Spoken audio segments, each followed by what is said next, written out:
Lights on versus వీక్షకులందరికీ మన ప్రభువైన యేసుక్రీస్తు నామములో నా హృదయపూర్వకమైన వందనములు. ఇస్సాకు భార్య రిబ్కా. ఆమె బహుసౌందర్యవతి, వినయ సంపన్నురాలు. ఆ దంపతులకు ఏషావు, యాకోబు అను 2 కుమారులు కలిగారు. వారిలో యాకోబు చిన్నవాడు. యాకోబు అను మాటకు మోసగాడు అని అర్థము. రిబ్కా గర్భవతిగా ఉన్నప్పుడు ఆమె గర్భంలోని శిశువులు ఒకరితో ఒకరు పెనుగులాడుకోసాగారు. ఈ సంగతి గమనించిన రిబ్కా దేవుణ్ణి ప్రార్థించింది. దేవుడు ఆమెతో ఇలా అన్నాడు, నీ గర్భంలో 2 జనాంగాలు ఉన్నాయి. ఒకదానికంటే మరి ఒకటి బలిష్టమైనదిగా ఎక్కువ వృద్ధి చెందుతుంది. పెద్దవాడు చిన్నవానికి దాసుడవుతాడు. యాకోబు ఏషావు యొక్క మడమ పట్టుకుని పుట్టాడు. ఏషావు ఎర్రనివాడు, శరీరమంతా రోమములు గలవాడు. అతడు అడవిలో సంచరిస్తూ జంతువులను వేటాడి జీవితం గడిపేవాడు. యాకోబు పశువులను మేపుతూ గుడారంలో నివసిస్తూ ఉండేవాడు.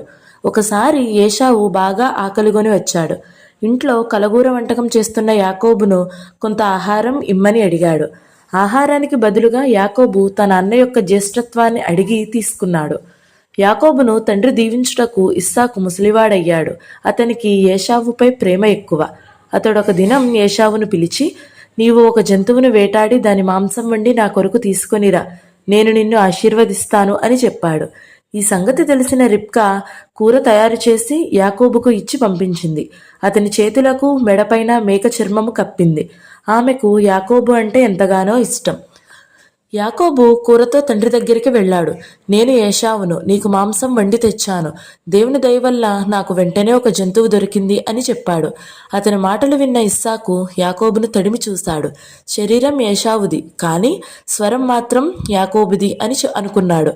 ఇస్సాకు యాకోబును ఇలా దీవించాడు, దేవుడు నీకు అధిక ధాన్యం ఇచ్చునోగాక, ద్రాక్షారసమును ఇచ్చునోగాక. జనులు నీకు దాసులుగా ఉంటారు. నీ బంధువులకు నీవు రాజువై ఉంటావు. నిన్ను శపించిన వాళ్ళు శపింపబడతారు, నిన్ను దీవించే వాళ్ళు దీవెనలు పొందుతారు.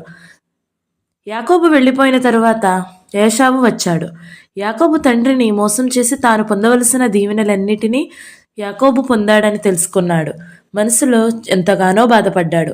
ఒక్క దీవెన అయినా ఇవ్వమని తండ్రిని బ్రతిమాలుకున్నాడు. అప్పుడు ఇస్సాకు, నీవు కత్తి చేత బ్రతుకుతావు, నీ నివాసము సారము లేనిదై ఉంటుంది, నీవు నీ తమ్మునికి దాసుడిగా అవుతావు అని చెప్పాడు. ఏషావుకు యాకోబుపై చాలా కోపం వచ్చింది. ఈ సంగతి గ్రహించిన రిబ్కా యాకోబును పద్దనరాములో ఉంటున్న తన సహోదరుడైన లాబాను వద్దకు పంపించేసింది. ఈ వీడియో మీకు నచ్చినట్లయితే లైక్ చేయండి, షేర్ చేయండి, అలాగే ఈ ఛానల్ని సబ్స్క్రైబ్ చేయండి. Thank you for watching. Praise the lord.